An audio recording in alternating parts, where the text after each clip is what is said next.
अस्सलाम वालेकुम वरहमतुल्लाहि वबरकातुहू। अच्छा सर, फारिग होगा तो पहले शुरू कर दें। अच्छा, ये टॉपिक शुरू करने से पहले एक दरख्वास्त करनी है कि जो कुछ भी अब आपको पता चलेगा तो वो किसी पे ब्लेम गेम नहीं खेलना, चाहे वो वालिदैन हो, कोई भी हो। और ये वर्कशॉप आप किसके लिए कर रही हैं? किसके लिए? अपने लिए। कोई है यहाँ पे जो किसी के लिए करने आया है? तो अपने लिए कर रहे हैं। तो अब यहाँ पे जब हम अपने के लिए कर रहे हैं तो हम स्टार्टिंग हमारा कब से हुआ था? बचपन से ही हुआ था। तो हमें अगर जब बच्चों की बात हो रही होगी तो हमें, अगर किसी के बच्चे हैं तो वो बच्चों के बारे में नहीं सोचना, बल्कि अपने ही बारे में सोचना है। ठीक है, वो हमारी ही कहानी होगी। ठीक। और अगर हमारे माँ बाप से कोई गलतियाँ हुई हैं तो उन्होंने जानबूझ के नहीं करी है, उन्होंने तो अच्छा ही समझ के करी है, लेकिन गलतियाँ हो जाती हैं। तो इसलिए मैं पहले कह रहा हूँ कि ब्लेम गेम बिल्कुल भी नहीं करिए। वजह क्या है कि जब भी किसी को मसले मसाइल होते हैं तो जब हम देखते हैं तो वो मसले मसाइल हमें उसके बचपन में ही नज़र आते हैं, और वो कैसे होते हैं वही इंशाल्लाह हम समझेंगे। अच्छा जी, हमारे बॉडी का कंट्रोल हमारे ब्रेन के पास, ब्रेन से बॉडी कंट्रोल होती है। और ब्रेन में है माइंड कितने, यही हम भी फैसला करना है। ठीक है। इस्लाम कितने? एक। मसलक कितने? कई। तो जिस तरह इधर कई मसलक हैं, इसी तरह माइंड साइंस के अंदर भी कई मसलक हैं। तो कोई कहता है 2, कोई कहता है 3। अब मैं आपको तीनों आपके सामने लिख देता हूं कि जो आप जानते हैं। एक है जी, एक माइंड है कॉन्शियस माइंड, इसको उर्दू में क्या कहेंगे? शऊर। एक है सब कॉन्शियस, इसको कहेंगे उर्दू में तहत शऊर। तहत अरबी का लफ्ज क्या है? तहत नीचे, शऊर के नीचे। तीसरा है अनकॉन्शियस, इसे कहेंगे ला शऊर। यानी ला मतलब नहीं, शऊर ही नहीं है। तो ये 3 माइंड जो है ये आमतौर से आपने सुने होंगे। सुने नहीं? सब तीनों सुने ना आपने? अब हमारा जो सारा काम बात होगी वो इन 2 पे होगी। ठीक है, इस पे थोड़ा सा आपको अंदाजा हो जाएगा कब होता है ये, लेकिन इन 2 पे करेंगे। जब हम इन 2 पे कर रहे हैं तो हमने कहा भाई माइंड 2 होते हैं, तो हमारी बॉडी का कंट्रोल कौन से वाले माइंड के पास है? आप तो पुराने सबका जी, दोनों के पास, डायरेक्टली इनडायरेक्टली। डायरेक्टली किसके पास? कॉन्शियस के पास। डायरेक्टली सब कॉन्शियस के पास है। डायरेक्ट पहला इस जो है, जो डायरेक्ट ब्रेन को जो ऑर्डर देता है वो सब कॉन्शियस। अच्छा, ये मेरी जो बातें हैं ये किसी कुरान हदीस में नहीं मिलेंगी ये वाली बात। इसके लिए आपको क्या करना पड़ेगा? गूगल बाबा से पूछ लीजिएगा। ठीक है ना, वहां पे आपको मिल जाएगा। ठीक है। तो बॉडी एक्चुअली सब कॉन्शियस के ताबे, और सब कॉन्शियस किसके ताबे? कॉन्शियस के ताबे। सब कॉन्शियस का कंट्रोल किसके पास? कॉन्शियस के पास। अगर कॉन्शियस का कंट्रोल ना हो तो भी काम होता है कि नहीं होता? मिसाल दीजिए। आप ड्राइविंग कर रहे हैं, आप ड्राइविंग कर रहे हैं, फोन सुन रहे हैं, आप फोन सुन रहे हैं, आप गाड़ी पहुंच जाएगी, आप सो रहे हैं, कॉन्शियस है, सांस ले रहे हैं, सब कुछ लेकिन बहुत सारे काम हो रहे हैं बॉडी के। क्या क्या हो रहे हैं? सांस ले रहे हैं, और क्या हो रहा है? खून का निजाम है, खून का निजाम है, दिल भी धड़क रहा है, और क्या कर रहे हैं? करवट ले रहे हैं। नहीं, ख्यालात नहीं आ रहे, ख्वाब आ रहे हैं, ख्वाब देख रहे हैं, खाना हजम हो रहा है, खर्राटे ले रहे हैं। मैं कब लेता हूँ खर्राटे, तुम लेती होंगी, मानते नहीं है लेकिन खर्राटे ले रहे हैं। तो ये सारे काम, बल्कि कुछ लोग बड़बड़ा रहे होते, बोल रहे होते।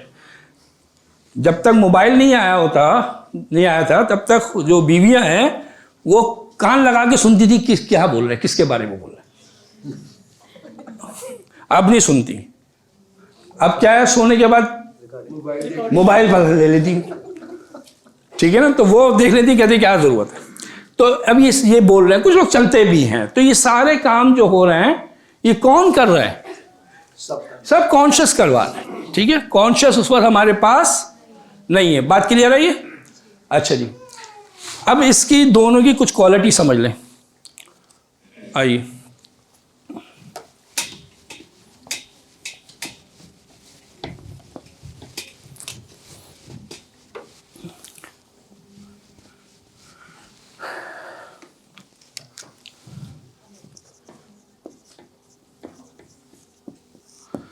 नंबर 1, ये जो माइंड है, कॉन्शियस, शऊर, ये कैलकुलेटिव माइंड है। कैलकुलेटिव मतलब कि जो काम भी हम सोच समझ के करते हैं, चाहे हिसाब किताब हो, चाहे कोई एक्शन हो कि ये हमें करना चाहिए, ये नहीं करना चाहिए, जो काम भी जो सोच समझ के कैलकुलेशन करके अपनी मर्जी से जो करना है, मुझे ये करना है, जो काम आप करते हैं वो कौन सा माइंड के तहत होता है? कॉन्शियस माइंड के तहत होता है, ठीक है। तो ये कैलकुलेटिव माइंड है। नंबर 2, ये एक वक्त में एक काम करवाता है, सिंगल टास्क। क्या मतलब? आप सोच समझ के एट अ टाइम एक साथ 2 काम नहीं कर सकते। मसलन अभी आप लिख रहे हैं, जो नोट ज्यादा बना रहे हैं वो क्या कर रहे हैं? कम लिखने के लिए कॉन्शियस यूज कर रहे हैं या सब कॉन्शियस लिख रहे हैं? कॉन्शियस लिख रहे हैं। और दूसरा काम क्या करना है आपने? यहाँ पे सुनना है, हेयरिंग नहीं करनी। सुनने और हेयरिंग में फर्क होता है। अगर आपकी तवज्जो नहीं है तो आपकी हेयरिंग तो हो रही है लेकिन आप सुन नहीं रहे, समझ नहीं रहे। क्यों नहीं समझ रहे? क्योंकि आपका जो तवज्जो है वो लिखने पर है। इसकी मिसाल ऐसे है, कोई बात की और उस पर सब हंस दिए, तो फिर पूछेंगे लिखने वाली क्या कह रहे थे? मैंने सुनी, मैं लिख रही थी। हेयरिंग तो हो रही है, आवाज तो आ रही है। मेरा नाम पुकारा जाएगा तो मेरी तवज्जो तो खींच लेगा वो। अच्छा, अब औरतों को समझ आ जाएगी। एक मिसाल और दे देता हूं। आप काम पे हैं, ठीक है, आप हिसाब किताब कर रहे हैं, तो तवज्जो चाहिए हिसाब किताब के लिए। बेगम का फोन आ गया, अभी उठाना तो जरूरी है, ना उठाएंगे तो एक और पूरी इंक्वायरी कमेटी है, तो उठा लिया। अब बेगम का फ़ोन उठाया और अब बेगम कह रही है कि ये कर लियाइएगा, ये कर लीजिएगा। अब उस पर इम्पोर्टेंट काम कौन है, बेगम या वो काम है? बेगम नहीं, बेगम इम्पोर्टेंट या वो जो काम कर रहे हैं, कस्टमर सामने खड़ा हुआ है, हिसाब कर रहे हैं? काम इम्पोर्टेंट है, क्योंकि शादी को कई साल हो गए, ठीक है ना। काम इम्पोर्टेंट है, तो उधर तवज्जो वहीं पे है और बेगम की हेयरिंग कर रहे हैं और क्या कर रहे हैं? अब बेगम भी समझदार, इतने साल हो गए साथ रहते हुए, कि ये सुन नहीं रहे। तो फिर उन्होंने एक ऐसा जुमला बोलना है कि वो तवज्जो खींचता हो, कहते हैं हाँ हाँ मैं सुन रहा हूं, बोलो। तो ये बात सिर्फ मिसाल क्या है कि हमारा जो कॉन्शियस माइंड है वो हमसे एक वक्त में एक काम कराएगा, सोच समझ के 2 साथ एक साथ नहीं हो सकते। ये बात क्लियर है? मिसाल देते, ठीक है, ये वो काम। नंबर 3, ये कब काम करता है? ये माइंड प्रेजेंट में। जब हम प्रेजेंट में होंगे तो ये शऊर काम करता है। अगर हम प्रेजेंट में नहीं होंगे, हम पास्ट में होंगे, तो हमारा शऊर काम नहीं करता। मिसाल, ये वर्कशॉप, वो कहते हैं कि ये वर्कशॉप कोई दर्स वाली बिल्कुल भी नहीं है, इस टोटली समझने की है। ये नोट्स बनाने का कोई फायदा नहीं होगा आपको। ये पॉइंट्स अगर कोई ऐसा हो तो वो लिख लिए, ताकि जब कभी आप दोबारा देखें तो आपको सब याद आ जाए। असल तो समझना है इसको, आप समझने की कोशिश करें, नहीं समझ में आ रहा सवाल करें। पॉइंट्स अगर आपको वैसे चाहिए होंगे इंशाल्लाह हम प्रोवाइड कर सकते हैं, ठीक है। हाँ जी, मिसाल देंगे, सिर्फ प्रेजेंट में काम करता है। अगर हम प्रेजेंट में नहीं होती, हमारा शऊर काम नहीं करता। मिसालें आप ही ने देनी है, जिंदगी आपकी है, आप ही दे। बहुत दफा होता है, बहुत हर वक्त होता है? जब आप प्रेजेंट में नहीं होते, आपका शऊर काम नहीं करता। जब आप सो रहे होते हैं, आप प्रेजेंट में होते, तो आपका शऊर काम कर रहा है? नहीं कर रहा। चलें, जब जाग रहे हैं तब कब कब अक्ल काम नहीं करती?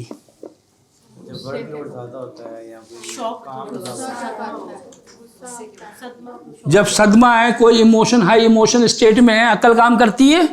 नहीं, तो उस वक्त शऊर काम नहीं करता। कोई एकदम से कोई खबर आ गई, गम आ गया, तो पूछते हैं भाई क्या करें? कहते हैं भाई कुछ भी कर लो, मेरी समझ में मेरी कुछ नहीं आ रहा, मेरा दिमाग काम नहीं कर रहा। और एक्सीडेंट है, क्या हुआ एक्सीडेंट में? भी तो नहीं पता चलता एकदम से क्या हो रहा है। हाँ, अक्ल काम नहीं करता एकदम से ना। और ये क्लास में याद है, बचपन में ख्यालात में है, कहीं ख्यालों में गुम है, फैंटेसी वर्ल्ड में है, तो क्लास में नहीं बैठे हुए, तो मिस कहती हैं किधर, बी प्रेजेंट, वापस आ जाओ, है वापस आ जाओ। जिस वक्त अगर ख्याल आ रहे हैं, ना चाहते हुए ख्याल आ रहे हैं, एक हो रहा है आपकी प्लानिंग, एक थिंकिंग, वो उसकी बात नहीं हो रही है, वो कॉन्शियसली होती है। नमाज में ख्यालात आ रहे हैं, तो फिर आप नमाज कॉन्शियसली पढ़ सकते हैं? नहीं, याद भी नहीं रहता कि कौन सी रकात है। अगर आप तस्बीह फातिमी पढ़ते हैं नमाज के बाद 33 दफ़ा सुबहान अल्लाह, 33 दफ़ा अल्हम्दुलिल्लाह, 33 या 34 दफ़ा अल्लाहु अकबर, तो जब मैंने कहा चलो मैं भी पढ़ूँ, तो मैं 15 इस हाथ में, 15 इस हाथ में, 30 हो गए, 3 वापस। तो मुझे पता चला कि नहीं, सुन्नत क्या है, एक ही हाथ में पढ़ो, सीधे हाथ में। तो अगर मैं कॉन्शियसली नहीं पढ़ूंगा, हालांकि 15, 15 और 3, तो मुझे ये भी याद नहीं रहता कि ये पहली 15 या दूसरी 15 है। तो भाई ये मैं कॉन्शियस उस वक्त कहाँ जाता है? क्योंकि उस वक्त हमारा कॉन्शियस कहीं और चला गया, हम कॉन्शियस में नहीं रहे, तो अब हमारी अक्ल, हमारी मेमोरी, हर चीज काम सही तरह नहीं कर रही।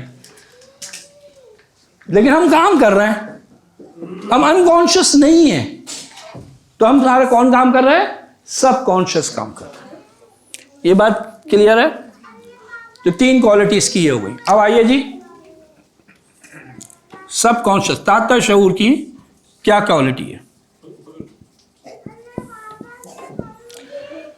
ये है कैलकुलेटिव माइंड, कॉन्शियस, और ये है रिएक्टिव माइंड।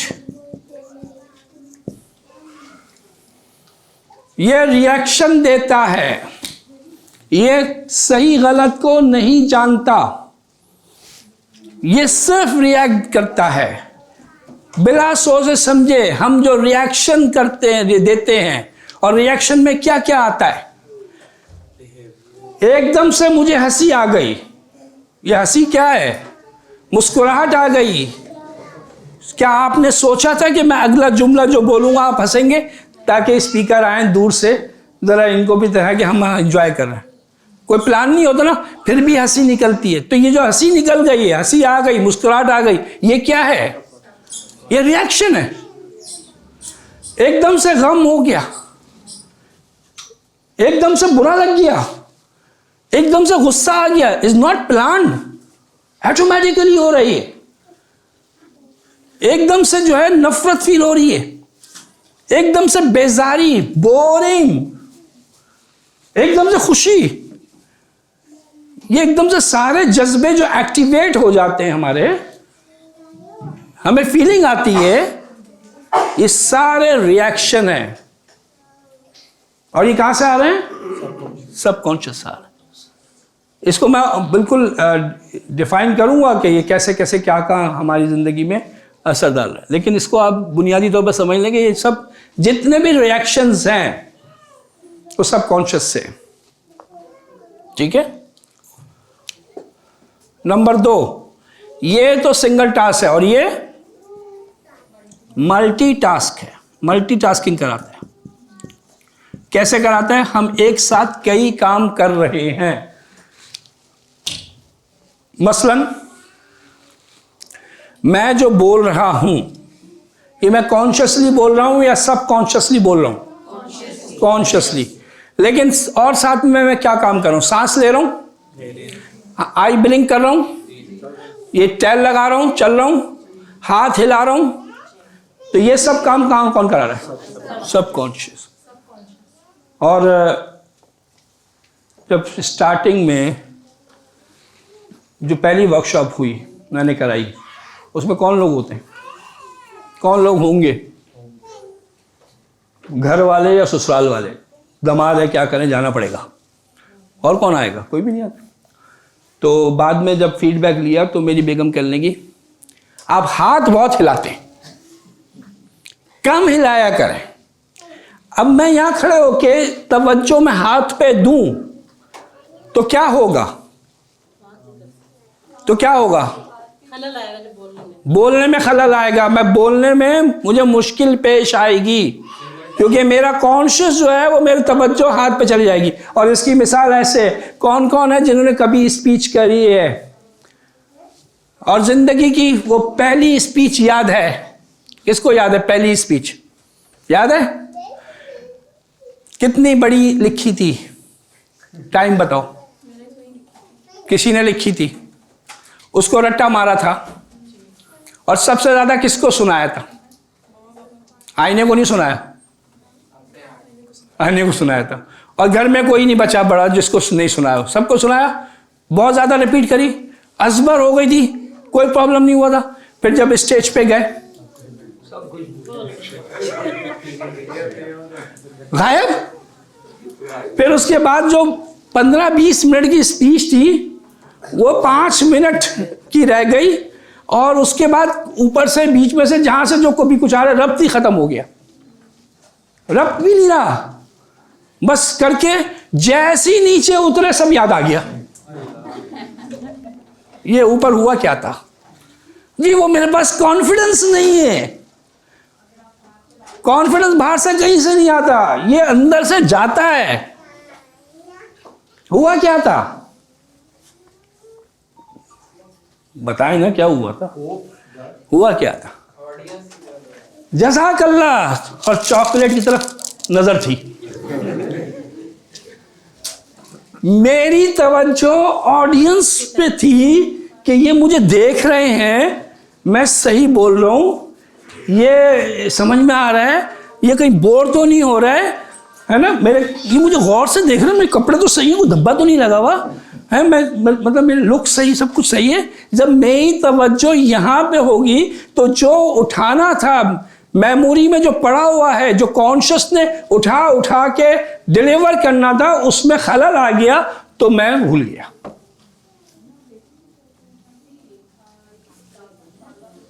बात क्लियर है? तो ये मल्टीटास्किंग करता है। ठीक है। नंबर 3, ये प्रेजेंट में काम करता है कॉन्शियस, और सब कॉन्शियस किस में काम करता है? माजी में करता है। पास्ट फ्यूचर में करता है, तीनों में काम करता है। 24 आवर्स काम करता है ये। और किस दिन से काम करना शुरू किया था इसने? जब हम पैदा हुए थे। और कब तक काम करेगा? जब तक हम जिंदा हैं। 24 आवर्स। क्योंकि ये अगर हार्ट बीट, सांस सारी एक चल रहा है, अगर इसने काम छोड़ दिया तो हम तो खत्म। वैसे जो काम हम सब कॉन्शियसली करते हैं, बहुत सारे काम करते हैं सब कॉन्शियसली, क्या वो काम कॉन्शियसली भी कर सकते हैं? नहीं कर सकते। हाँ, कौन कौन से? आंखें ब्लिंक कर सकते हैं। हाँ, जब आंखें ब्लिंक आप कॉन्शियसली कर सकते नहीं कर सकते? मैं क्या सब कॉन्शियसली ऐसे करता हूं? तो अब अगर ऐसे कर रहा हूं तो ये कौन सा माइंड है? कॉन्शियस से करवा रहा हूं। और सांस ले सकते हैं, ले सकते हैं आप? हाँ, मतलब रेगुलर नहीं कर सकते हम, कोई भी स्विमिंग कर रहे हैं तो कॉन्शियसली ले रहे हैं सांस। तो कॉन्शियसली गहरे गहरे सांस ले सकते हैं? तो लेके दिखाएं फिर। हाँ, अभी हम एक एक्सरसाइज करते हैं, सांस लेने की एक्सरसाइज है ये, ठीक है? गहरे सांस लेने की। और ये सांस कैसे लेना है? हमने नाक से लेना है और मुंह से निकालना है, ठीक है? अच्छी तरह, क्योंकि एक वर्कशॉप में कई दफ़ा ये एक्सरसाइज होने के बाद फिर एक दफ़ा उस कहने लगे, अच्छा नाक से लेना था। तो कोई हर्ज नहीं है, मुंह से भी ले सकते हैं, लेकिन फ़ायदा आपको नाक से ज़्यादा होगा, ठीक है? तो नाक से सांस लेना है, पूरा दम लगा के सांस लेना है, बस दम रह जाए ना। हाँ, तो उसके बाद आहिस्ता से मुंह से पूरा निकाल देना है, ओके? तो इसके फायदे हैं। तो लेकिन हम ये काम एक्सरसाइज कर लेते हैं, ठीक है? सब खड़े होकर करेंगे, ठीक है? ज़रा खड़े हो जाएं। किस किस के दिमाग में थोड़ा सा कुछ फीलिंग आ रही है? कुछ नहीं, फिर हल्का नहीं, कुछ ड्राउजीनेस, कुछ ऐसा कुछ फीलिंग आ रहा है ना? आ रही है ना? ये अच्छी बात है, कोई बात नहीं। जिनकी प्रैक्टिस है ऐसे लेने की उनको कुछ नहीं आएगी, ठीक है? तो लेकिन ये बहुत फ़ायदेमंद है। अब इससे क्या फ़ायदा है अभी मैं डिस्कस नहीं कर रहा, लेकिन फ़ायदेमंद है ये। आपको बहुत थेरेपी आपको मिलेगी कि भाई आप, लेकिन आप यहाँ पे लेंगे, वो कहेंगे हाँ हमारी तो इसलिए हो रही है कि ऑक्सीजन कम हो गई, सब ने ले ली गहरे गहरे से। तो वो वजह नहीं है। आप खुली जगह पे पौधों के सामने ये सांस लेने से आपके ब्रेन को बहुत फ़ायदेमंद, ठीक है? और ब्रेन जो है ज़्यादा पावरफुल हो जाएगा पहले के मुकाबले में, क्योंकि उससे ब्लड सर्कुलेशन बढ़ती है। ब्लड में ऑक्सीजन जब ज़्यादा होगी और जब ब्लड जाता है ब्रेन में तो आपको ज़्यादा फायदा देगा, ठीक? इसकी पूरी वो डॉक्टर से पूछ लीजिएगा क्या साइंस है। नाउ कोई सवाल है? हाँ, बच्चे कर रहे हैं कुछ सवाल। 24 आवर्स के लिए आ रही है। नंबर 4, ये खुद कार है, ऑटोमेटिक। ये खुद ब खुद काम करता है, जैसे पैदा होते ही काम करना ये शुरू कर देता है। इसको कोई ज़रूरी नहीं है कि उसको कमांड दी जाए। नंबर 5, अच्छा मैं यहाँ पे साइकोलॉजी बिल्कुल भी नहीं पढ़ा रहा, जिसने पढ़ी हुई है तो वो कुछ क्वेश्चन कर लेगा, लेकिन मैं कह रहा हूँ कि यहाँ पे हमने साइकोलॉजी नहीं पढ़ रहा है, बस एक चीज़ समझ रहे हैं कि हमारे साथ जो कुछ होता है वो कैसे होता है और क्यों होता है। मेमोरी जो है, जितने भी हम देखते हैं सुनते हैं, एवरीथिंग रिकॉर्डेड, ठीक है? और ये जो हम देखते हैं, ये आंख हमारी इज लाइक अ कैमरा। और आपने आजकल नए मोबाइलों में ऐसा आ रहा है जिसको हम कहते हैं बर्स्ट शॉट, एक ही क्लिक के ऊपर कई इमेजेस ले लेता है ना? कभी देखा ना आपने? तो ये आंख जो है आपकी, ये बर्स्ट शॉट मारती है। और कैसे मारती है? 1 सेकंड में 25 इमेज बनाती है। और इसका इंपैक्ट हमारी लाइफ में क्या होता है वो आगे आएगा, लेकिन बस ये नोट कर लीजिए कि 1 सेकंड में 25 इमेज बनाती है। और उस इमेज में जिस पे फोकस होता है सिर्फ वो नहीं आता। कभी फोटो खींचा है ना, किसी को फोकस करके खींचा, बाद में कहते तुम कहां से आ गई इसमें?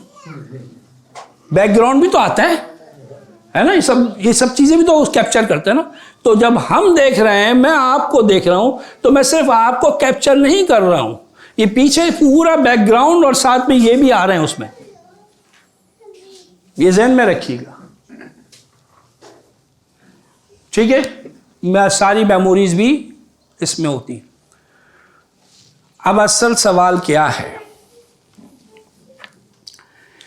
कि ये जो मैं रिएक्शन देता हूं, मैं ये हंसता हूं, मैं ये गुस्सा करता हूं, मैं ये करता हूं, बहुत सारी जगहों पर मैं ऐसा करना नहीं चाहता। तो ये फिर ये कहां से, कौन करवा रहा है भाई? इसके पीछे है क्या? क्योंकि सबका एक सेम तो नहीं है, कोई किसी बात पे रिएक्शन दे रहा है, दूसरा उस बात पे दे ही नहीं रहा, है ना। तो ये मैं इस पे क्यों दे रहा हूं रिएक्शन?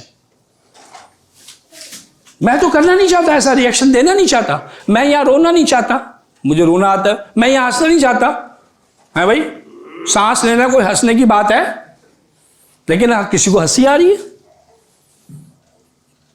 कोई करना वो नहीं चाहता हंसना, फिर भी आ रही है।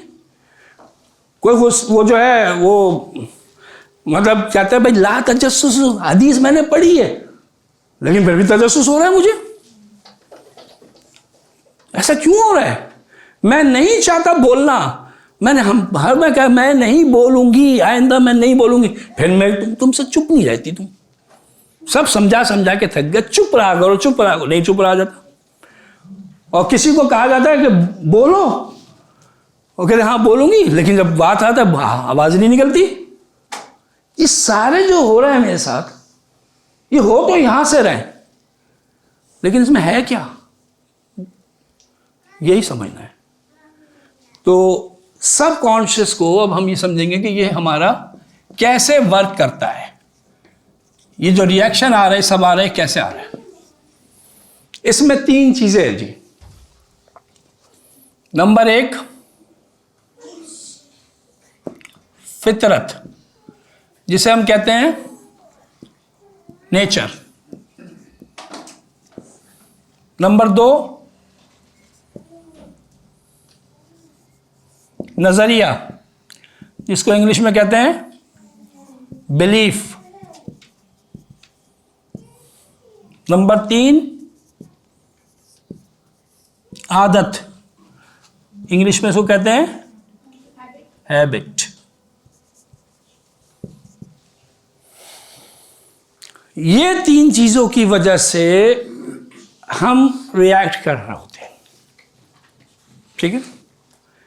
फितरत क्या है? फितरत बिल्ट इन चीज को कहते हैं, जो इंसान ने खुद से नहीं कर रही पैदा या बनाई, बल्कि वो बिल्ट इन है। और किसने बनाई है? मैन्युफैक्चरर है, जिसने हमें बनाया उसने वो फितरत डाली। हमारा इसमें कोई रोल किरदार नहीं है, ठीक है। और वो क्या चीजें हैं? उसमें भी 3 चीजें हैं, फितरी 3 चीजें। नंबर 1 कुछ इल्म है जो फितरी है। नंबर 2 कुछ एक्शन है, अमल है, फितरी अमल। नंबर 3 सारे जज्बे हैं, जज्बात जिसे कहते हैं, ऑल ऑफ देम, सारे जज्बे। कौन सा इल्म फितरी है जो हमने नहीं सीखा, लेकिन जब पैदा हुए तो हमें मालूम था?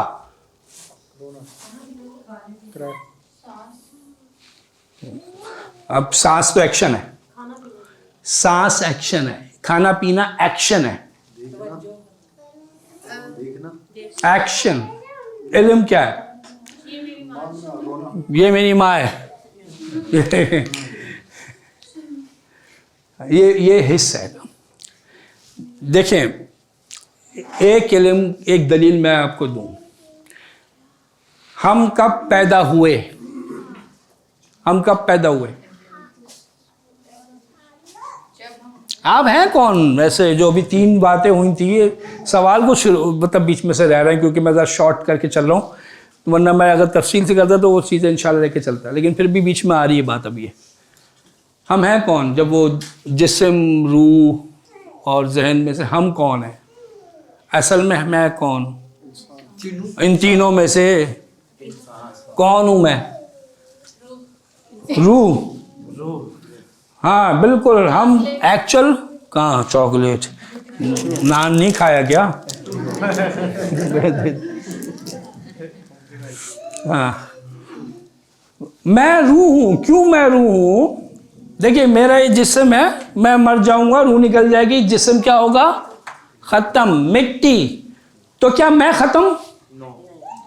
मैं तो फिर भी बाकी हूं ना। तो मैं बाकी हूं तो क्या है, मैं रूह हूं। फिर जिस्म क्या है, ये इज अ टूल, इसको मैं यूज करता हूं।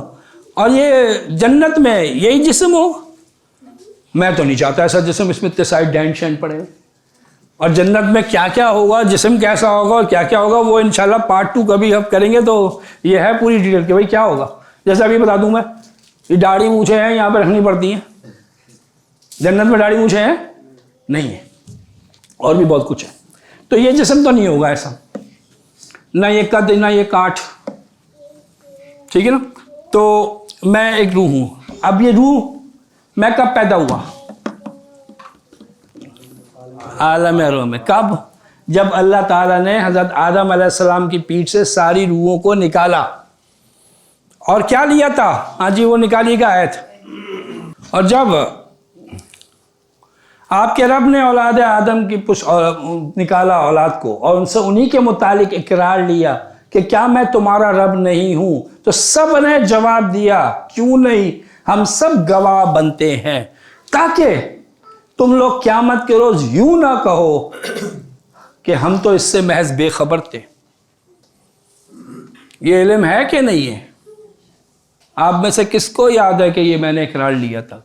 किसी को याद है? किसी को याद नहीं है। किसी के कॉन्शियस में है ये?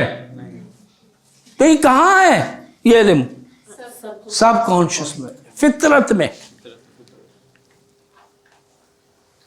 और ये बाद में अल्लाह ताला क्या कह रही है, हमें याद है नहीं। और अल्लाह ताला कह रहे हैं कि ताकि क़यामत के रोज तुम ये ना कहो कि हम तो इस महज बेखबर थे, हमें तो पता ही नहीं, हमने कब इकरार लिया, हमें तो याद ही नहीं है।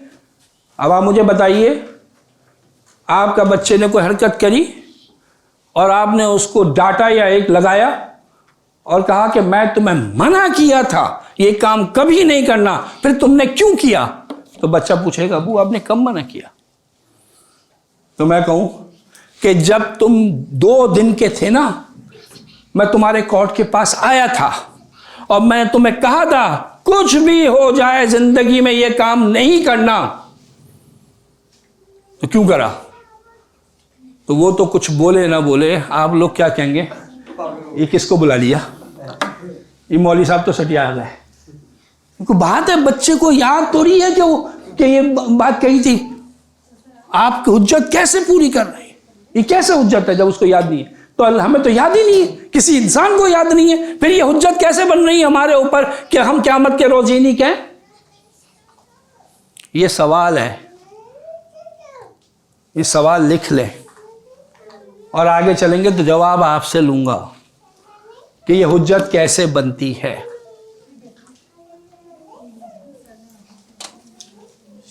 ठीक है, तो ये इल्म है। जैसे एक बच्चा है और इसकी दलील क्या है कि हमने कुछ इल्म, ये इल्म की दलील एक काफ़ी है, लेकिन और भी दलील है कि हमने शर और खैर डाल दिया है, अब तुम्हारे ऊपर है, तो एक कुछ डाल दिया। ठीक है, कुछ इल्म दे दिया गया। एक मिसाल और दे दूं मैं आपको कि बच्चे के पास कोर्ट में जाए और उसको मोहब्बत से मुस्कुराएं, तो वो क्या करेगा बदले में? मुस्कुराएगा। उसको ये पता है कि ये अच्छी चीज है, उसको अच्छा लग रहा है, ही नोज। लेकिन जाएं और यूं घूर कर देखें और चीखें तो वो डरेगा भी और रोएगा भी। तो उसको पता है ये अच्छी चीज नहीं, एक फितरी इल्म है। ठीक है, कुछ अमल फितरत में है। कौन कौन से हैं? पैदा होते ही माँ का दूध पीने के लिए उसको एक एक्शन चाहिए सकिंग का।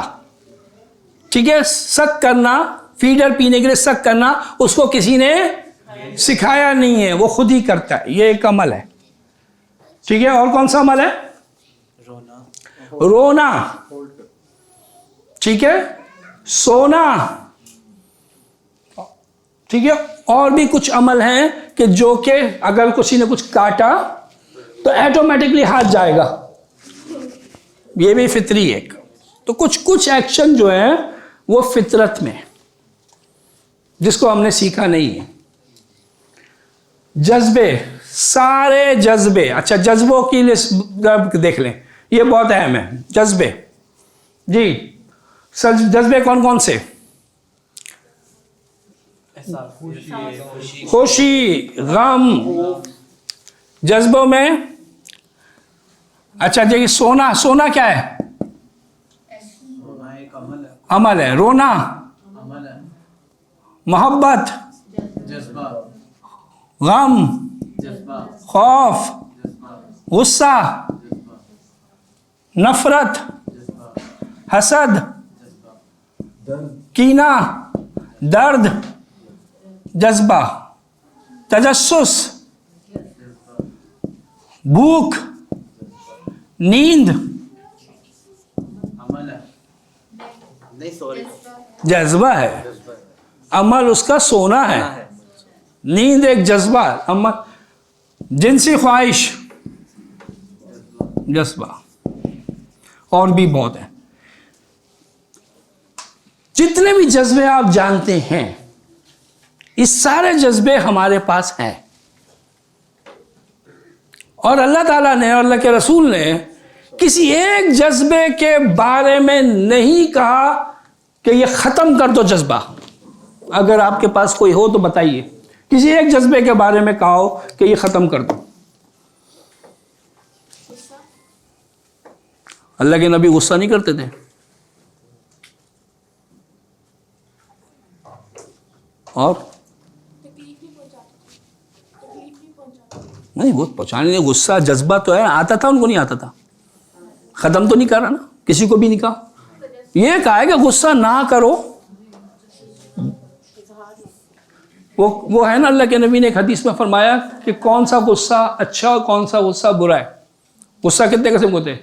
जल्दी गुस्सा आता है, जल्दी चला जाता है। जल्दी गुस्सा आता है, देर से जाता है। देर से गुस्सा आता है, जल्दी चला जाता है। देर से गुस्सा आता है, देर से जाता है। तो भाई इसमें अल्लाह के नबी ने कहा कौन सा गुस्सा सबसे अच्छा? जो देर से आता है, जल्दी जाता है। और सबसे बुरा कौन सा? जल्दी आता है और देर से जाता है। ठीक है ना? तो गुस्सा जज्बे को खत्म करने का मेरे पास कोई दलील नहीं है कि उसको खत्म कर दो। बुरा से बुरा भी जज्बा यहां से निकालिए आप, जिसको आप बुरा समझते हैं। एक और अना,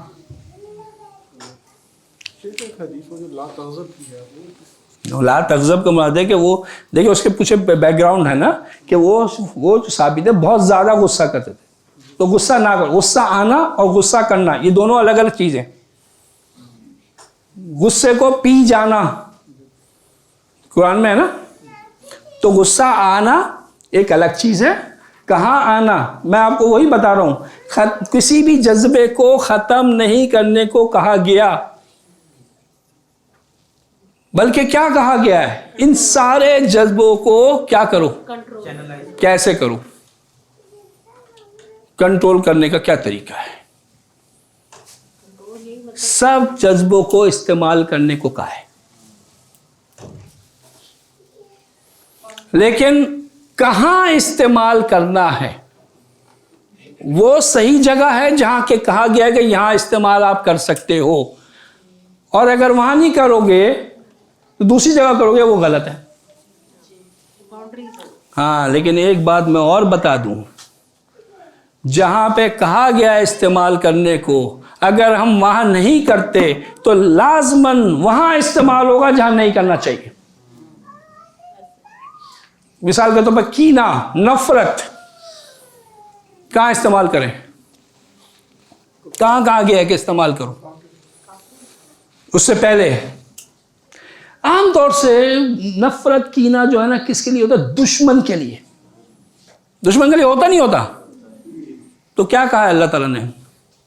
शैतान दुश्मन। हाँ, शैतान को क्या समझो?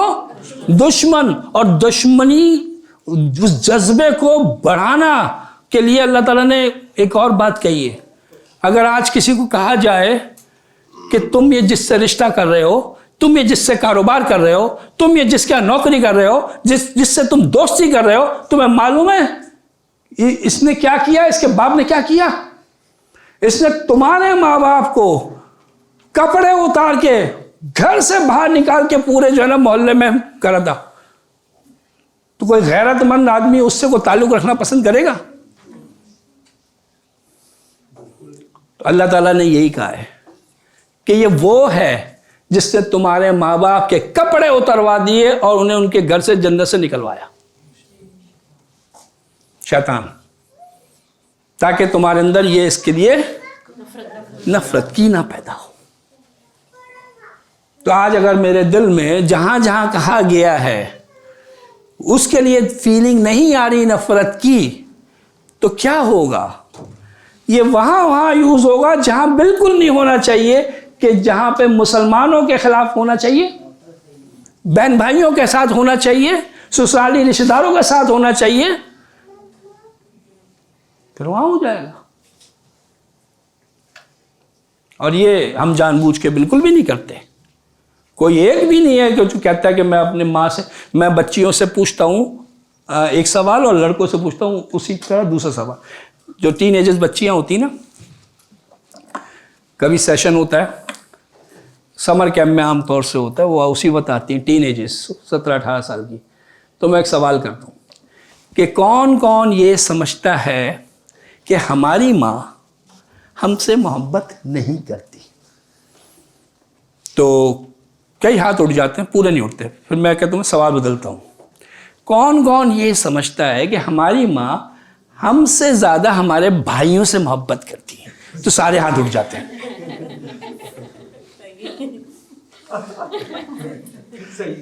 हाँ, लड़कों से ये सवाल नहीं करता, लड़कों से मैं रिवर्स करता हूँ, कौन कौन समझता है कि हमारे बाप हमसे मोहब्बत नहीं करते? तो खैर अभी आपकी बात नहीं है, इधर की बात मैं कर देता हूँ, एक ही बात करता हूँ। तो मैं फिर कहता हूँ भाई आप लोगों के लिए खुशखबरी है, आप लोगों के लिए खुशखबरी है, आपको बहुत जल्द पता चलने वाला है कि आपकी माँ आपसे कितनी मोहब्बत करती। तो यूं पहले सवालिया निशान इस तरीके से आता है आके, तो मैंने कब पता चलेगा? तो फिर उसमें तो खुद ही खुद बोल देती, कब पता चलेगा? शादी के बाद। अच्छा, यहाँ तो बैठी हुई होंगी जिनको पता चल चुका है, लेकिन वहाँ कोई नहीं बैठा होता कि जिनको पता चल चुका है, ठीक है, वो बाद में पता चलेगा। शादी के बाद, शादी के बाद दोस्ती हो जाती है माँ बेटियों में, और ये दोस्ती जो ना पक्की स्टैम्प वाली कब होती है? जल्दी से बताएं औरतें। ना ना ना हैं? जब बहू आती, जब भाभी आ जाती, दोस्ती पक्की।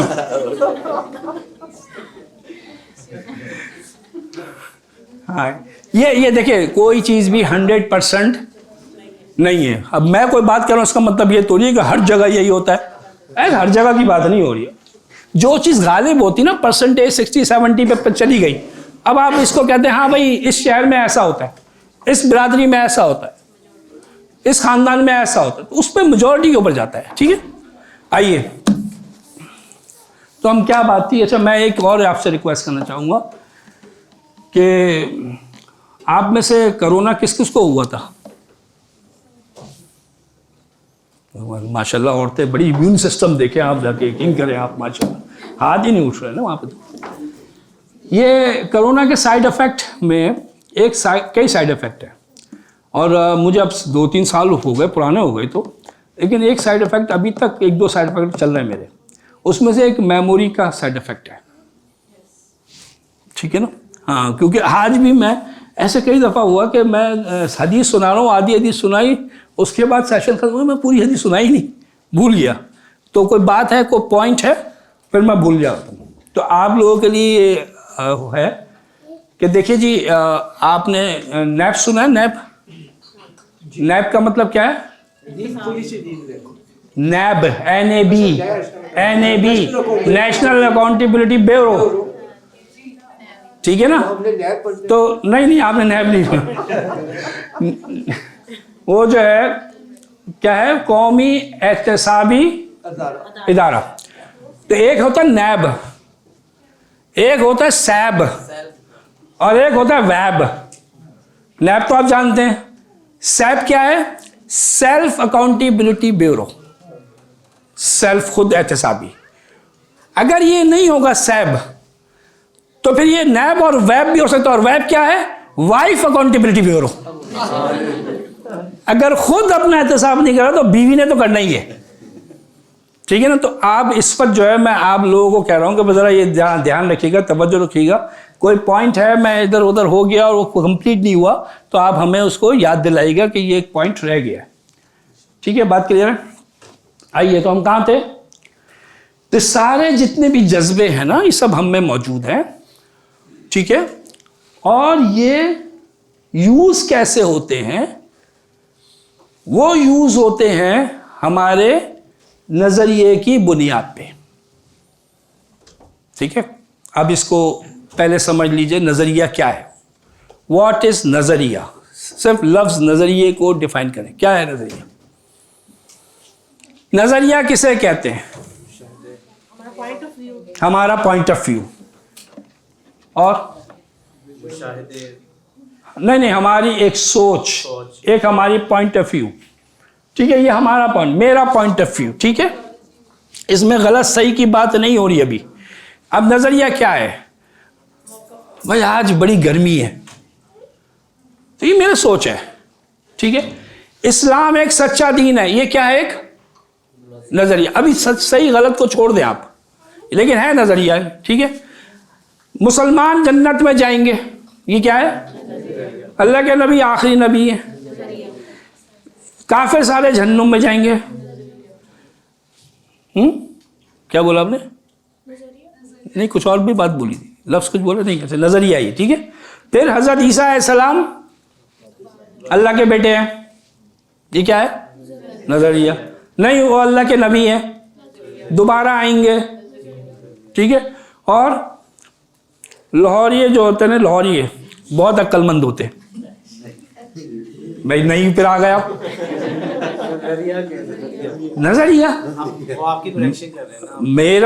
मेरा नजरिया तो यही है कि जो लाहौर वाले होते हैं वो बड़े फौरन कैच करने वाले होते हैं, बहुत समझदार होते हैं, और वो सुनना चाहते हैं, समझना चाहते हैं। इसीलिए यहाँ पे शादी नहीं करते, पढ़ाते रहते हैं। कहते भाई पहले पढ़ लिख ले, बड़ा हो जाए, फिर मतलब सुनना, सीखना, समझना, ठीक है। ये मेरा नजरिया है। अभी सही गलत की बात नहीं हो रही। और सास तो बुरी होती है, नहीं कोई नहीं, मेरी सास तो ऐसी नहीं है, तो ये उनका क्या है? नजरिया। खाला अच्छी पुप्पो बुरी, नन तो नहीं, कुछ और होता है। हमारे कराची में कुछ और बोलते हैं, यहाँ नहीं बोलते ना, अल्हम्दुलिल्लाह, बहुत अच्छी बात है, नहीं बोलते। कराची में बोलते हैं नन तो गंद होती, ठीक है ना। तो ये मतलब ये सारे क्या हैं? नजरिया। आजकल के बच्चे बिल्कुल भी नहीं सुनते। ये आजकल के ये पुरानी रूहें हैं, बूढ़ी रूहें। ये क्या है? नजरिया। मतलब आप कुछ भी जो समझते हैं, जान, आपका पॉइंट ऑफ व्यू, आपका क्या है? ये है नजरिया, ये है। और नजरिया कहां पे है जी? सबकॉन्शियस में। और सबकॉन्शियस क्या होता है? रिएक्टिव होता है, ठीक है। तो जैसी नजरिया बनता है, तो नजरिए के साथ, हर नजरिए के साथ एक इमोशन अटैच होगा, ठीक है। तो फिर वो इमोशन जो है वो फील होगा। मिसाल दूं आपको, मैं बताऊं, क्या नाम है आपका? इमाद। ये जो इमाद है ना, ये आपकी बड़ी तारीफ कर रहा था। ये कहते हैं बड़े ज़बरदस्त आदमी है, मैं बहुत इंस्पायर हूँ इनसे। तो अब आपका ये सुन के आपको क्या फील होगा? जज्बा कौन सा है? नहीं, कौन सा अच्छा? क्या मतलब अच्छे में बताएं, सारी है इसमें, एक जगह से नहीं, एक जगह खुशी, खुश होंगे, हाँ। और इमाद के लिए क्या फीलिंग आएगी? कौन सा जज्बा आएगा? मोहब्बत। ये आ गया, अभी नजरिया बन गया। और इमाद कौन है? अच्छा आदमी है, बुरा आदमी है? हाँ, तो कोई मेरी तारीफ करे वो बुरा कैसे हो सकता है? वो अच्छा आदमी, नजरिया बन गया। और उस जज्बे के साथ, इस नजरिए के साथ जज्बे भी अटैच हैं, ठीक है। अब आप जो हैं कहीं पे बैठे हुए, नॉर्मल बैठे हुए, और दूर से इमारत को देखा आते हुए, तो देखते ही आपको क्या फीलिंग आएगी?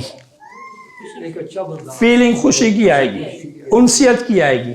और फिर उसके बाद जब आएंगे, आप इनसे बात करेंगे, तो आपके मुंह से क्या झड़ेंगे? फूल। ठीक है, तो नजरिए की बुनियाद पे फीलिंग, जज्बा हुआ एक्टिवेट, उस जज्बे की बुनियाद के ऊपर एक्शन उसी मुताबिक हो। लेकिन अगर किसी को बताया जाए कि वो फलाना शख्स जो है वो तुम्हारे मुतालिक ये बात कर रहा था कि देखो सब दिखावा है, डबल पर्सनालिटी कैसे बनती है, जैसे वो इतनी नेक बनती है, मुझसे पूछो, मैं जानती हूँ उसके बारे में, वो तो ऐसी होता है ऐसी, ये आपको बताया कोई, तो क्या बनेगा आपका नज़रिया उसके बारे में? पहले नज़रिया तो बाद में बनेगा, पहले फीलिंग क्या आएगी? गुस्सा, नफरत। ठीक है, उसके लिए नफरत पैदा हो गई, फीलिंग, गुस्सा भी फील हुआ, जज्बा जो है गुस्सा भी एक्टिवेट हुआ। उसके बाद वो बहुत बुरी है, वो अपने आप को, मैं मुझसे उसके मुताबिक पूछो, मैं बताती हूँ, वो इतनी अपने आप को कह रही है, खुद क्या है वो, तो वो भी बुरी। अब आप एक जगह बैठी हुई हैं और बड़ी खुश हैं, बल्कि कह मार रही हैं, एकदम से सामने से वो आती हुई नजर आ गई, सारे कहकर को ब्रेक लगेगी, मूड चेंज, बाकी पूछ रही क्या हुआ, खैरियत, तब तो ठीक थी, नहीं कुछ नहीं। और फिर जब वो करीब आई, उससे बात हुई, तो अब मुंह से क्या झड़ेगा? फूल तो उधर दे दिए, अब जो कांटे बचे में वो मिले। तो अब वो जो है, वो जो एटीट्यूड है, वो जो बॉडी लैंग्वेज है, वो जो टोन है, वो पॉजिटिव होगी नेगेटिव होगी? नेगेटिव होगी। और जैसी नजरिया देखा, अच्छा उधर देखते ही बात ये है कि वो फीलिंग उसके साथ जुड़ा हुआ है ना, वो पुराना 1 साल पहले बताया था, फौरन उठ के आ गया। खुद ब खुद हुआ या प्लान करके किया? खुद हुआ, सब कॉन्शियसली हुआ, मेरा कोई इरादा नहीं था। उस वक्त तो मैंने कहा चल छोड़ो, उसकी अपनी ज़िंदगी, अपनी कब्र में जाना है, हमें अपनी कब्र में जाना है, मैं छोड़ने की बातें करी, लेकिन छोड़ा नहीं था। अगर छोड़ दिया होता कि रात को ही साफ हो चुका था कचरा बन के, छोड़ा नहीं था, उसको बहुत वैल्यू थी, मुझे बड़ा हर्ट हुआ, आई फील हर्ट, बहुत वैल्यूबल चीज़ है ये। बात क्लियर है यहाँ तक? तो नज़रिया, अगला सवाल ये है, अच्छा अब नज़रिया जो है वो खुद ब खुद कैसे काम करता है, मैं एक मिसाल देना चाहूँगा। ये खुद ब खुद काम करता है, रिएक्ट करता है। बच्चे ने बचपन में अंडा खाया और अंडा था सड़ा हुआ, तो उसके खाने से उसको क्या हो गई? वॉमिट हो।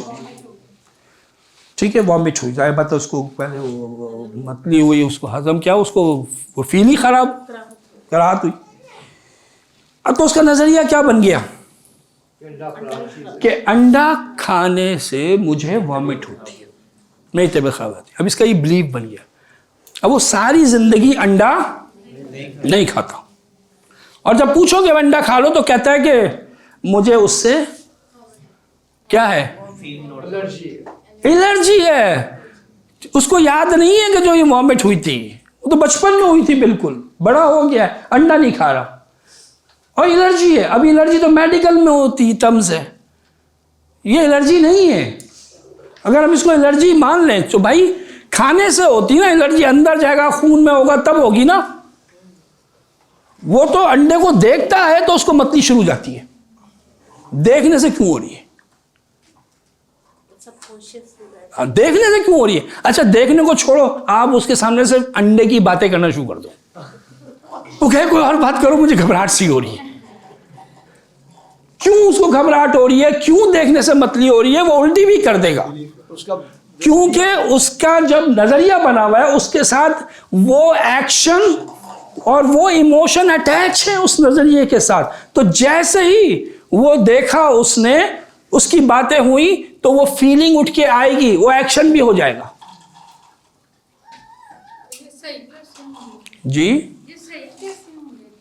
हाँ हाँ, वो देखिए हमारे मैं कुछ चीज़ें फिर वही बात है कि रह गई कि अगर आप सवाल ज़रूर करें, मैं आखिर में सवाल जवाब नहीं करता हूँ, मैं कहता हूँ उसी वक्त करें। एक मिनट सुन, वही मैं बता रहा हूँ, वही बता।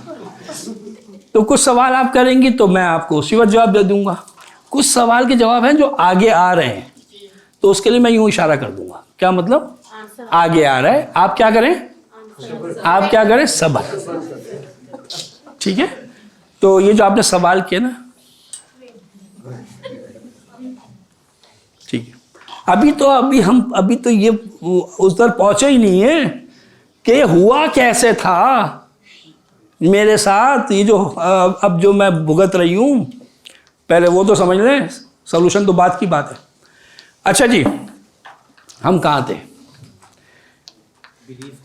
कि उसका नजरिया, जैसे वो जब देखा था किसी खातून ने, किसी बच्ची ने, किसी छोटे जानवर से, उसने देखा किसी ने चीख मारी, उसने चीख मारी, तो अब उसका नजरिया क्या बना है इस पे कि ये जो है ये खौफ वाली चीज है, मतलब ये है, और इस पे जो एक्शन ये है, उसको खौफ भी ऐड हुआ उसके अंदर और एक्शन भी ऐड हुआ उस नजरिए में। तो उसने सिर्फ देखते ही उसको चीखें मारना शुरू कर दी, सिर्फ देखते ही। शादीशुदा कितनी औरतें यहाँ पे? वो ऐसा भी हुआ कि किसी के साथ अगर मामला ख़राब हुआ है, बहुत नफरत है, तो उसका नाम है, और किसी मेड आ गई और उसका नाम भी वही है, तो एक तरफ से कहते हैं कि चलो ठीक है मैं उसको इसी तरह बुलाऊंगी, लेकिन कुछ लोग क्या करते हैं कि नाम ही तब्दील कर देते हैं कि भाई ये मुझे नाम भी नहीं रखना, मुझे वो याद आती है, उसकी शक्ल सामने मत लाओ। और इसकी मिसाल एक क्या है, एक दलील है, हजरत हमजा रज़ियल्लाहु अन्हु को वाशी, क्या नाम, वाशी नाम था ना, वाशी बिन, तो बाद में वो मुसलमान हो गए। तो अल्लाह के नबी ने कहा मैंने माफ़ कर दिया, लेकिन तुम मेरे सामने नहीं आया करो। क्यों? जब तुम मेरे सामने आते हो ना, तो मुझे मेरे चचा याद आते, तो मेरी फीलिंग डिस्टर्ब होती। ये भी फीलिंग डिस्टर्ब वाले अल्फाज नहीं है, मैं बता रहा हूँ। तो क्या है कि वो मैच, देखिए हमारा जो ये उठ के कैसे आता है, एक्चुअली नज़रिया जो है हमें उठता कैसे, इतने सारे नज़रिए, सब पे तो रिएक्शन नहीं आ रहा, ये उठता कैसे है? ये मैचिंग पे उठता है। एक एक्टिविटी करते हैं, जो मैं कहूँगा आपने उसके हिसाब से करना है, ठीक है? 2 + 2 4 + 4 8 + 8 16 + 16 32 + 32 64 - 32 32 - 16। अच्छा, मेरा पहले सवाल कौन कर? 16 - 8 8 - 4 4 - 2 2 - 1। जल्दी से कोई सब्जी सोचो कौन सी आ रही है? गाजर, भिंडी, मूली, जिसके आ रही है, ठीक है, इनको तो पतली सब्जी मिलती नहीं है। वो क्यों आ रही है?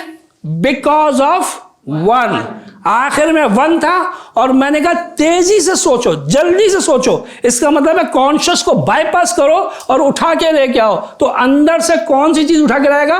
जो मैच होगा।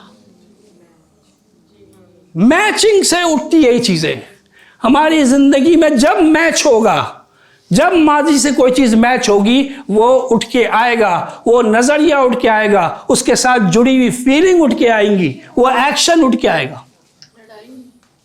लड़ाई जब होती है, हर वक्त वही चीजें होती हैं। एक बच्ची को देखा घर में, जब भी काम करती है, या बच्चा जब भी काम करता है उल्टा कर देता है, गिरा देता है, गड़बड़ कर देता है। ऐसा होता है, कहीं देखा आपने? ऐसा क्यों होता है?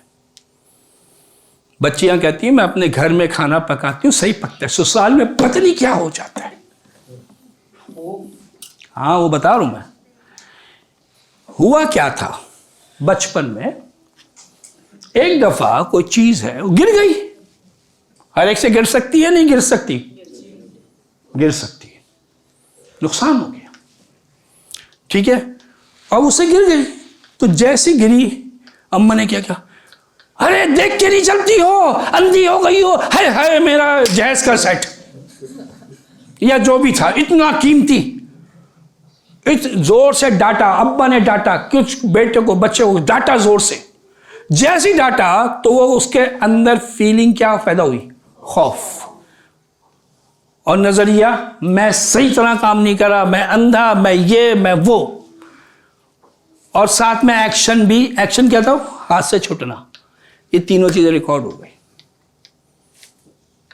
तीनों चीजें नजरिया बन गया। अब जब भी वो ये काम करेगा या करेगी, उससे ऑटोमेटिकली सब कॉन्शियस उससे वो चीज छुड़वा देगा। खौफ भी पैदा होगा, काम करते वक्त खौफ आएगा, तो खौफ में काम वो वही करेगा जो पहली दफा खराब करा था, और ये हर बार होता रहेगा। बात क्लियर है?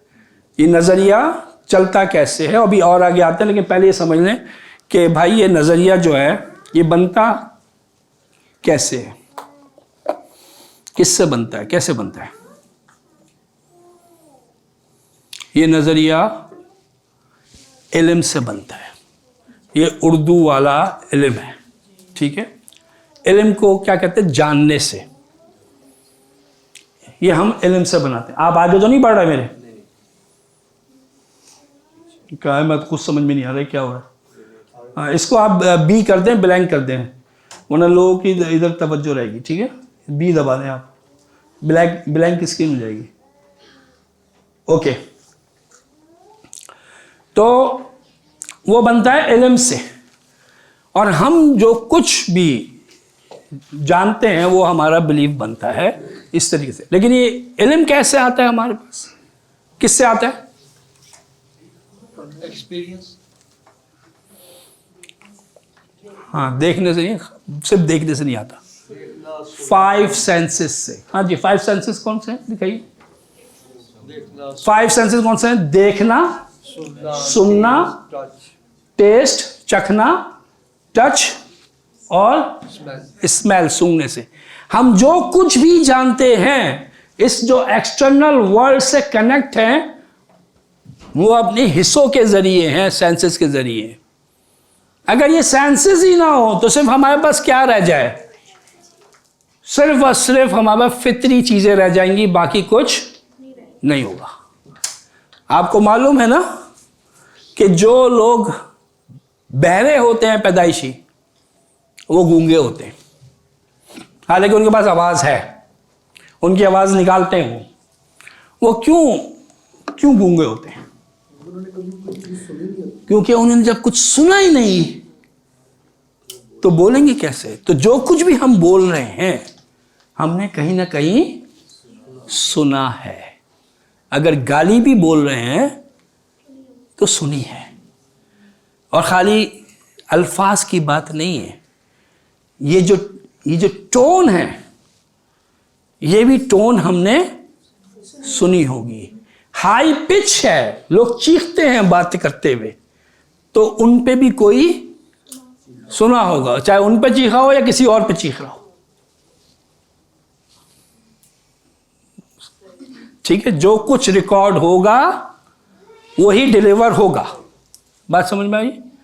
ठीक है। तो ये जो है 5 सेंसेस के जरिए। अब इस पे आपको एक माइंड साइंस की एक थ्योरी है, उस पे उन्होंने एक फिल्म बनाई, और वो मैं फिल्म जो है वो दिखा तो नहीं सकता, मैं आपको वो सुनाता हूँ। थ्योरी पे बनाई उन्होंने ये बताया, दिखाया कि एक औरत है जो प्रेग्नेंट है, लेकिन मैं इससे पहले एक सवाल रह गया, वो कर दूं। ये जो हमारे नज़रिए बनते हैं जो 5 सेंसेस से, ये कौन सी उम्र से बनना शुरू होते हैं? हाँ, कौन सी छोटी उम्र? 5 साल, 10 साल, किस साल से बनना शुरू? जब हम पैदा होते हैं बनने शुरू। जब हम पैदा होते बनने शुरू जाते हैं। पैदाइश से पहले बनना शुरू। पैदाइश से पहले बनना। आप वर्कशॉप कर चुके हैं? हाँ, इसकी चॉकलेट नहीं दे रहा। पैदाइश से पहले से बनना शुरू हो जाते हैं, क्योंकि अभी हमने समझा कि हमारे सेंसेस से हम जो है वो सीखते हैं। तो पैदाइश से पहले कितने सेंस काम कर रहे होते हैं? दो सेंस, सुनना और टच। ये दो सेंसेस काम कर रहे होते हैं और वो रिकॉर्ड हो रहा है, ठीक है। जो कुछ वो सुन रहा है वो रिकॉर्डिंग चल रही है, स्टार्ट हो गई रिकॉर्डिंग। तो इस पे वो उन्होंने जो है ना ये फिल्म बनाई थी कि एक प्रेग्नेंट वुमन को दिखाया, वो अपने किचन में खड़ी हुई थी और उसका अजान हो गई। अच्छा जी, ब्रेक कब है? 3:30 पे। 3:30 पे हम ब्रेक लेंगे ना। नमाज की है, नमाज की टी ब्रेक और चाय की, ठीक है। 4 o'clock 4 resume करेंगे। o'clock रिज्यूम करेंगे, ठीक है। अच्छा जी, तो वो उसमें दिखाया गया कि वो औरत है वहाँ खड़ी हुई है। अब आपने किचन कैबिनेट होते हैं, नीचे वाले भी कैबिनेट होते हैं, उसमें ड्रॉर्स भी होती हैं। तो एक दराज बाहर निकली हुई थी, खुली हुई थी, ठीक है। और उसका शौहर भी वहाँ किचन में था और वो गुस्सा कर रहा था और वो चीख रहा था अपनी बीवी के ऊपर। और बीवी क्या कर रही थी? अच्छा, अगर ऐसा कभी किया ना किसी की बीवी ने, तो फिर शौहर ने क्या करना है कि ये तो काम कर रही, चलो छोड़ो मैं जाता हूँ, तो मजीद गुस्सा होगा वो। तो क्या कर रही थी? हैं? ये मैं पुरानी औरतों की बात कर रहा हूँ, आजकल की नहीं। वो रो भी तो रही हुई, गुस्से में रोना आएगा नहीं आएगा? मतलब गुस्से में वो उसका गुस्सा कर रहा है, इसको गम हो रहा है, गुस्से वो रो रही थी। वो जाहिर बात है रो रही थी, वो उसके जो इमोशन थे वो ये वाले थे। अच्छा, फिर क्या हुआ कि वो जवाब नहीं दे रही थी और वो रो रही थी। तो शौहर को और गुस्सा आया, तो उसने गुस्से में आन के उसको धक्का दिया, पुश करा। और जब पुश करा तो वो जाके उसका स्टमक जो है, जो खुली हुई दराज थी ना, उससे जाके टकराया। तो टकराने में उसको क्या फील हुआ? पेन। उसी असना में, उसी वक्त बाहर से एक मोटरसाइकिल गुजरी जिसकी आवाज आई, ठीक है। तो वो मोटरसाइकिल की आवाज, वो दर्द और शौहर के अल्फाज, साथ में उसका अंदाज, ये सब सुन रही थी ना वो। ये सब कहां जाके रिकॉर्ड हुआ? बच्चे के दिमाग में। और उस वक्त उस बच्चे के पास कौन सा माइंड नहीं है? कॉन्शियस नहीं है। तो कहां फिर स्टोर हो रहा है? सब कॉन्शियस में। बात खत्म हो गई। फिर दिखाया उसमें कि बच्चा पैदा हो गया और बच्चा बड़ा हो गया, फिल्म है ना। तो जब बच्चा बड़ा हो गया तो फिर एक दिन एक जगह बैठा हुआ था, तो एक मिलती जुलती सिचुएशन पैदा हुई जो उसके माँ बाप के दरमियान हुई थी। वही कुछ एक्शन मिलते, मैचिंग हुई।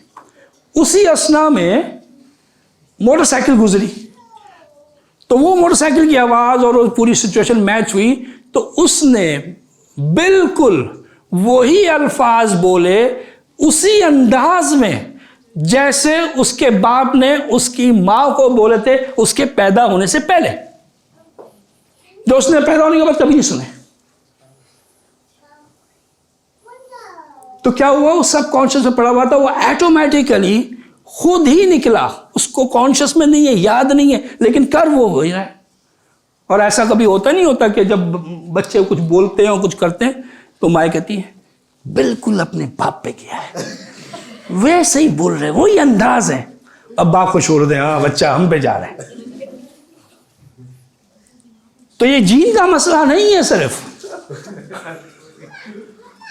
ये मसला जीन का नहीं है। ये मसला किसका है?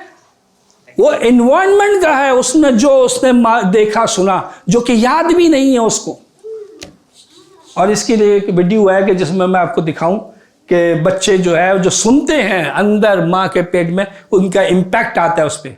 Donate us to bring change in society and make a meaningful impact.